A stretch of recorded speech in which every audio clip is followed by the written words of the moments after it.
You heard the score, 31-0. Let that sink in for a second. When the final whistle blew, the Raiders had fewer than 100 yards, just 3 first downs, and no trip inside the red zone. For a Chiefs fan, a shutout like that hits different. It feels loud, decisive, and kind of vindicating. This was the Chiefs' first regular season shutout since October 23, 2011, and the first shutout in a regular season under Andy Reid. That's the kind of detail that gets you smiling on the drive home. But don't let the score alone fool you. There's a rhythm to a game like this.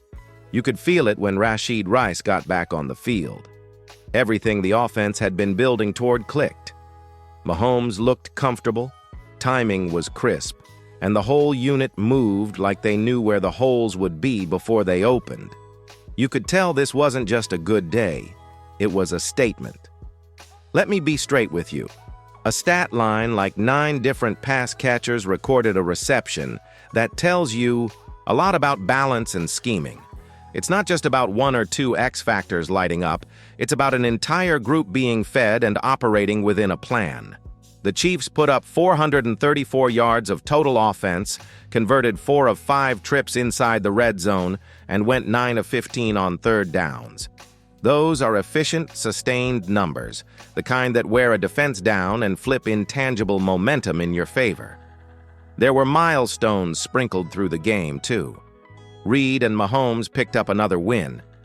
Together, win number 93 for the duo, giving them the most wins by a quarterback-coach tandem in Chiefs history. Those are the kind of franchise records that make you look back and realize we're watching something historically significant. But let's keep it real. The game wasn't flawless. Injuries came up on the broadcast, names like Omar and others, and that's the part that bites. Dominant performances are awesome, but in-season injuries change outlooks fast. We'll get into that later. Before we dive into the specific jaw-dropping stats one by one, I've got a quick favor. If you like breakdowns like this, tight, factual, and fan-first, hit subscribe and help us reach 6,000 subscribers. It actually helps the channel a ton and lets me keep delivering the kind of deep but watchable content you want. Also, drop a like on this video if that 31-0 shutout gave you chills. Quick question for the comments before we move on. Which moment from the game gave you the biggest "oh snap" feeling? Mahomes' long pass to Kelsey, a specific defensive stop, or Rashid Rice's first touchdown back? Tell me which one and why. I'll be reading. All right, next up, we'll break down the defensive numbers that made this shutout possible. The Raiders' offense was stifled in almost every category. I'm going to walk through how those metrics translate to game control and why they matter beyond the box score. If you want the deep stat-by-stat breakdown, stick around. We're getting into the good stuff. If you want to understand how a 31-0 blowout happens, start with the defense. This unit turned a Chiefs win into a shutdown clinic, and the box score tells the story in a few blunt numbers that are impossible to ignore. First up, the Raiders finished the game with 3 first downs. 3. That's not a typo. In an NFL game where each team gets multiple possessions, limiting an opponent to single-digit first downs is a level of control usually reserved for highlight reels and historic performances. Fewer first downs means shorter drives, fewer opportunities for chunk plays, and more chances for your offense to stay fresh and score. It's the clearest sign that the defense dictated tempo from the jump. Next, total yards. The Raiders were held under 100 total yards. That's domination at every phase. The pass rush collapsing pockets, coverage taking away routes, and run fits clogging lanes. When you hold a team beneath the triple digits, you're not just stopping plays, you're erasing their game plan. That kind of performance forces opponents to go one-dimensional and predictable, which is candy for an all-pro QB like Mahomes to exploit. Third down efficiency, the Raiders were 0 for 7. That stat alone tilts games. Every failed third down doubles as a defensive touchdown of sorts. It turns the ball back to your offense and denies momentum. Think about it. 7 opportunities to extend drives, 7 times the defense said no. That's where games are won or lost. And, in this one, the Chiefs refused to let drives breathe. Time of possession was heavily lopsided in the Chiefs' favor. They controlled the clock for most of the contest. That metric doesn't always get the highlight reel love, but it's critical. Clock control keeps opposing offenses off the field, allows your defense to set the tone, and gives your offense repeated chances to score.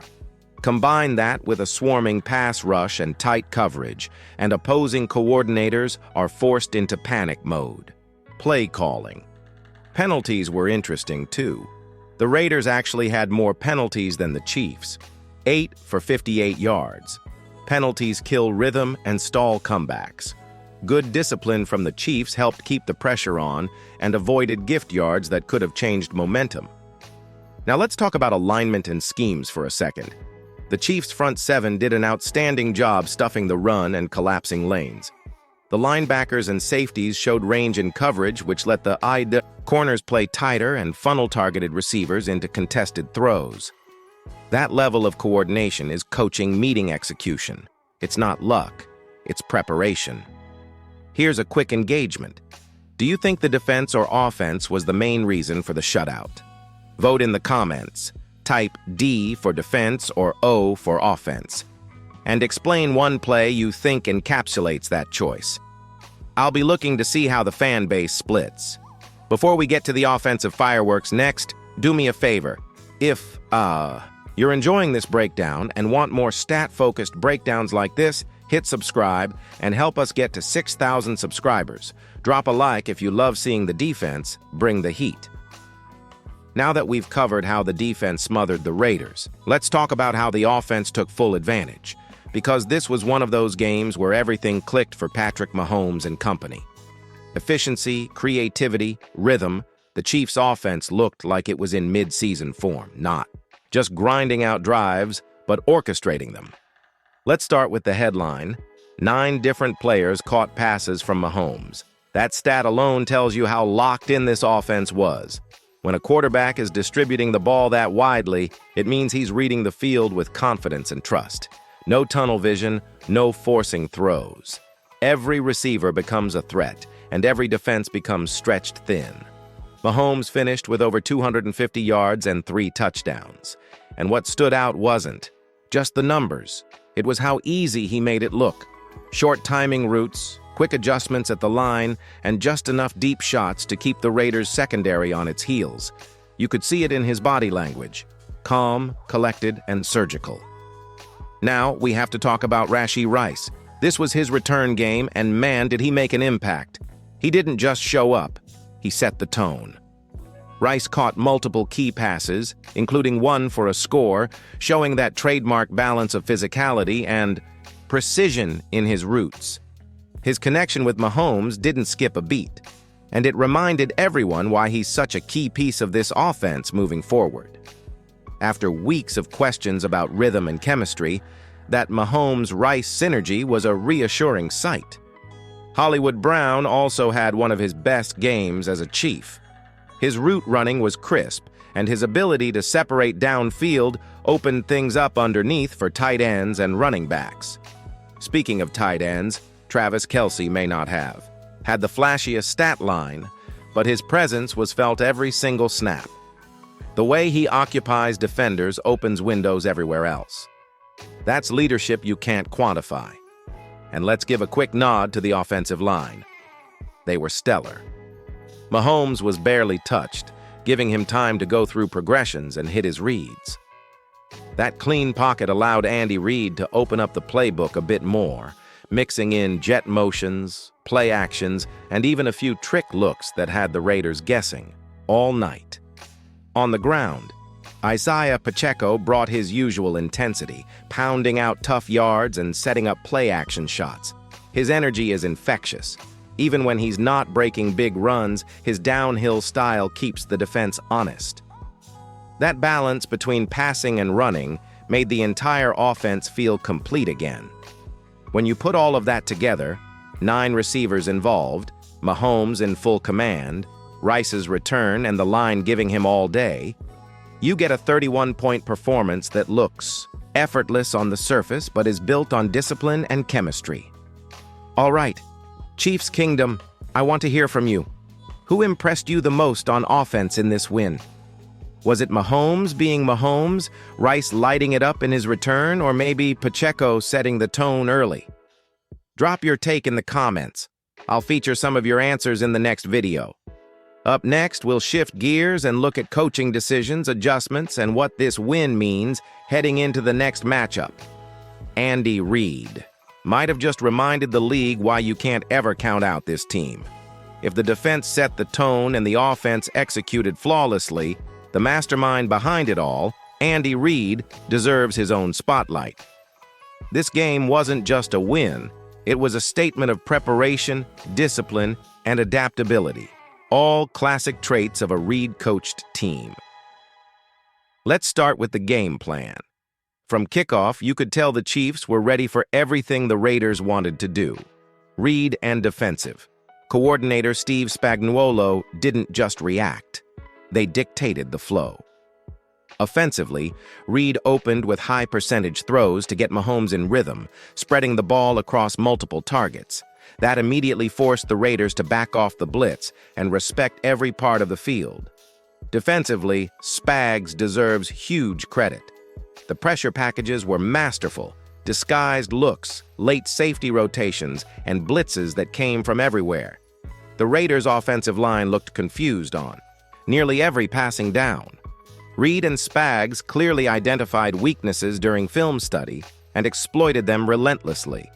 That's coaching at its finest. And then there's in-game adjustments, one of Reid's most underrated skills.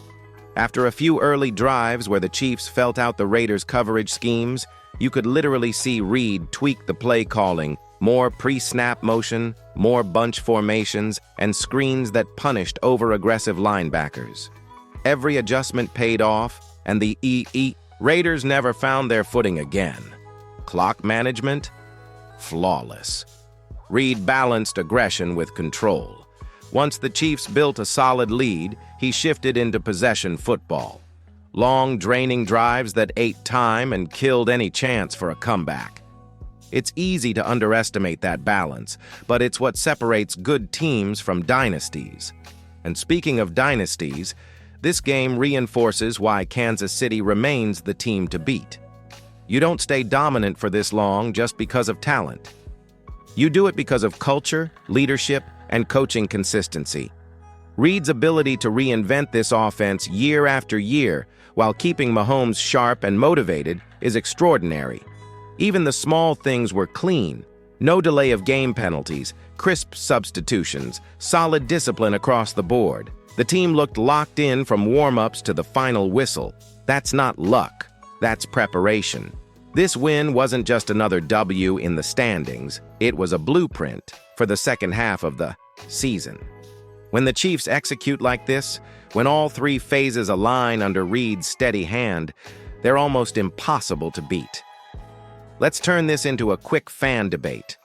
Do you think Andy Reid deserves more credit for this shutout than he gets from national media? Drop a yes or no in the comments.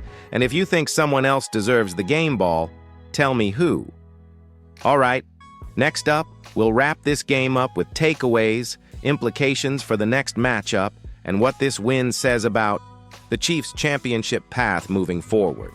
We've celebrated the win, dissected the stats, and applauded the coaching. Now let's face the part that tempers the excitement: injuries. The post-game notes flagged a few names, folks like Omar and others, and anytime you see potential ACLs or linemen banged up, the whole outlook shifts. Injuries don't erase a dominant performance, but they change the follow-up plan. Depth matters, and in a season where every snap counts, the Chiefs will need to be proactive. Here's the practical part. Expect the front office and coaching staff to evaluate snap counts, accelerate recovery plans where safe, and, if needed, look for quick roster fixes. That might mean more rotation on the defensive line, heavier use of versatile backups, or even exploring the trade market depending on severity and recovery timeline. The silver lining is the roster's overall flexibility. Coaches have multiple ways to adjust personnel and schemes to cover short-term absences without losing identity, Long-term, this game still matters. A shutout and a dominant offensive display create momentum. Confidence in both lines of scrimmage grows, and Mahomes gets more chemistry reps with Rice. That's huge for continuity. But championships are a marathon, not a single sprint. The next few weeks will test how well the team manages health and maintains discipline. Before we close, quick interaction. In one sentence, tell me what you think the Chiefs need most right now: depth, health, or scheme adjustment. Type your pick in the comments and explain why. I'll pick standout responses for the next video. Final takeaway: this 31-0 win is a statement, loud and convincing. It shows what the Chiefs can look like when all phases click: disciplined defense, efficient offense, and coaching that maximizes strengths. But the injuries are a reminder that the season's story is still being written. Stay optimistic, stay realistic, and keep the faith. This roster has the tools to lean into the second half of the season. If you enjoyed this breakdown, please hit subscribe and help us get to 6,000 subscribers. It really helps the channel grow. Smash that like button and share this with a Chiefs fan who needs to see the stat line.